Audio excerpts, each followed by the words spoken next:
यह कहानी अरावली की है, जिसका अस्तित्व आज खतरे में है। अरावली सिर्फ पहाड़ों की श्रृंखला नहीं है, ये उत्तर भारत की ढाल है, रेगिस्तान को रोकने वाली आखिरी दीवार है। अगर अरावली कटी तो एनसीआर में जहरीली हवा ज्यादा गहरी होगी, जमीन के नीचे का पानी सूख जाएगा, रेगिस्तान आगे बढ़ेगा और खेती पीछे हटेगी। बाढ़ और सूखी का खतरा बढ़ेगा। सवाल ये नहीं है कि अरावली कटेगी या नहीं, सवाल ये है जब सब कुछ खत्म हो जाएगा तब जिम्मेदारी कौन लेगा। आज इसीलिए उस अरावली की कहानी है। हालांकि यह विषय किसी एक राज्य सिर्फ कुछ लोगों के खिलाफ या सरकार के पक्ष में नहीं है। यह मुद्दा हमसे, आपसे, हमारी आने वाली पीढ़ियों से जुड़ा हुआ है और आने वाली समय खतरा से खाली नहीं रहेगी अगर आज हमने अपनी आंखें बंद कर ली। हालांकि अरावली इस समय इसलिए सबसे ज्यादा चर्चा में है कि हाल के दिनों में सुप्रीम कोर्ट से अरावली को लेकर कुछ बातें आई, कुछ फैसले आई, जिससे लोगों को सोचने पर मजबूर कर दिया। जिनकी नई परिभाषा को लेकर विवाद हो रहा है और इस पर कहा जा रहा है कि इस परिभाषा से अरावली के पहाड़ियों को खनन करना आसान हो जाएगा, अरावली के पहाड़ पूरी तरह खत्म हो जाएगी। हालांकि इस पर राजस्थान के अलग अलग शहरों में इसके खिलाफ विरोध प्रदर्शन हो रहा है। हालांकि इस विवाद की जड़ सुप्रीम कोर्ट का एक फैसला है।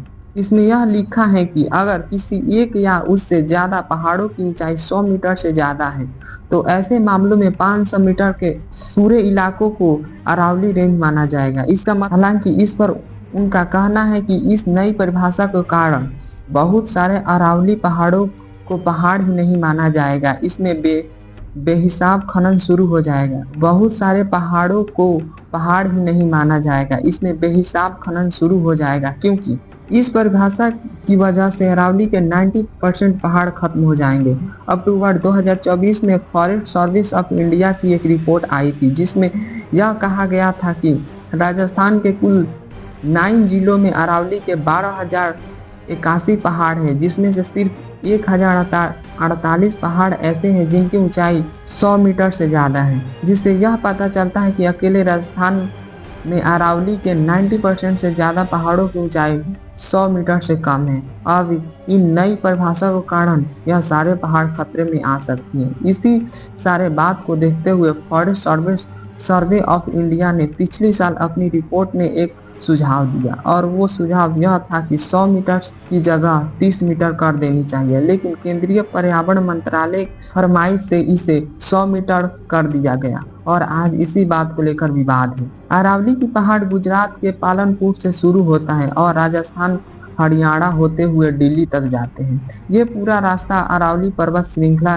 की इसकी पूरी लंबाई लगभग 700 से 800 किलोमीटर मानी जाती है। इसमें से लगभग 550 किलोमीटर राजस्थान में आती है। इसी वजह से अरावली का सबसे बड़ा महत्वपूर्ण भाग राजस्थान में माना जाता है और बाकी हिस्सा गुजरात, हरियाणा और दिल्ली में फैला है। हालांकि अब इस पर कई तरह का सवाल उठ रहा है कि आखिर कुदरत के इस विरासत पर खनन माफिया का नजर आखिर क्यों है? अगर अरावली के पहाड़ उत्तर भारत के पर्यावरण के लिए जरूरी क्यों है? अगर यह पहाड़ भविष्य में खत्म हो जाए तो इसका उत्तर भारत के लोगों पर क्या असर पड़ेगा?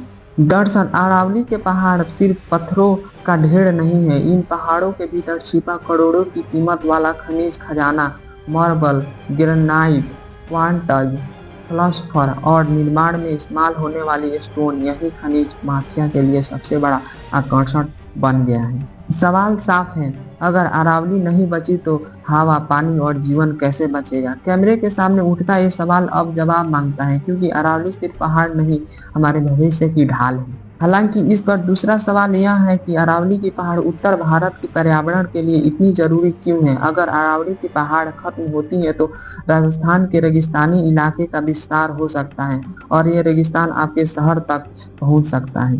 इसके अलावा अरावली की पहाड़ी मानसून मध्य एशिया से आने वाली ठंडी पश्चिमी हवाओं को रोकती है और यही पहाड़ियां रेगिस्तान को उड़ने वाली रेत है, धूल है, इसको भी उत्तर भारत में फैलने से रोकती है।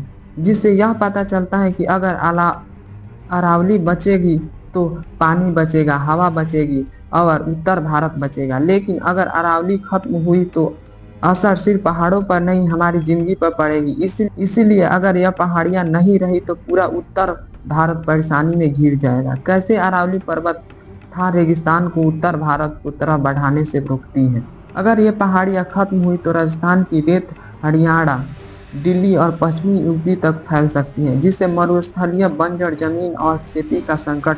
अगर पहाड़ कटे, धूल सीधे एनसीआर पहुंच जाएगी, धूल शहरों में घुसेगी, सांस लेना मुश्किल हो जाएगा। इसी वजह से उपजाऊ जमीन रेगिस्तान बन सकती है, क्योंकि अरावली पूर्वी राजस्थान और गंगा के मैदानी इलाकों को रेगिस्तान बनने से बचाती है। झील और तालाब सूख सकती हैं क्योंकि जंगल कटे, पहाड़ टूटे तो बारिश कम होगी, खेती करनी मुश्किल हो जाएगी, उत्तरी रेत से खेत बंजर हो जाएगी।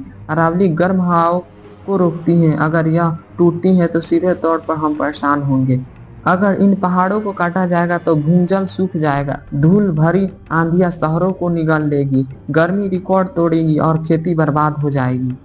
इसका उदाहरण उत्तराखंड पहाड़ी इलाके हैं, जहां पर किस तरह से त्रासदी होती है उसकी वजह है। अगर हम पेड़ को काटेंगे, पहाड़ों को नोचेंगे तो उसकी परिस्थिति ऐसी बनती चली जाएगी कि आने वाली पीढ़ियों के लिए जीवन मुश्किल होगा। अरावली की पहाड़ियों का इतिहास भारत के देश के इतिहास से भी पुराना माना जाता है। अरावली की पहाड़ियों की उम्र 250 से 300 साल पुरानी है और यह भारत को सबसे पुरानी पर्वतमाला है। अरावली का निर्माण प्लेट टेक्टोनिक्स और ज्वालामुखियों के गतिविधियों से हुआ है। यही पहाड़ अरावली के पहाड़ कहलाए। पहले अरावली बहुत बड़ा था, लेकिन आज अरावली की औसत ऊंचाई भले कम है, लेकिन उनकी चट्टानें पृथ्वी के इतिहास की जीवित किताब है। और अरावली क्षेत्र में हड़प्पा पूर्व और हड़प्पा काल की बस्तियां मिली हैं। अरावली सिर्फ पहाड़ नहीं, भारत की भूवैज्ञानिक आत्मा है। अगर यह इतिहास मिट गया तो आने वाली पीढ़ियां सिर्फ किताबों में अरावली को खोजेगी। ये सवाल सिर्फ पर्यावरण का नहीं है, हमारी आने वाली पीढ़ियों का भविष्य है। आज अरावली बचेगी तभी कल जिंदगी बचेगा। धन्यवाद। जय हिंद, जय भारत।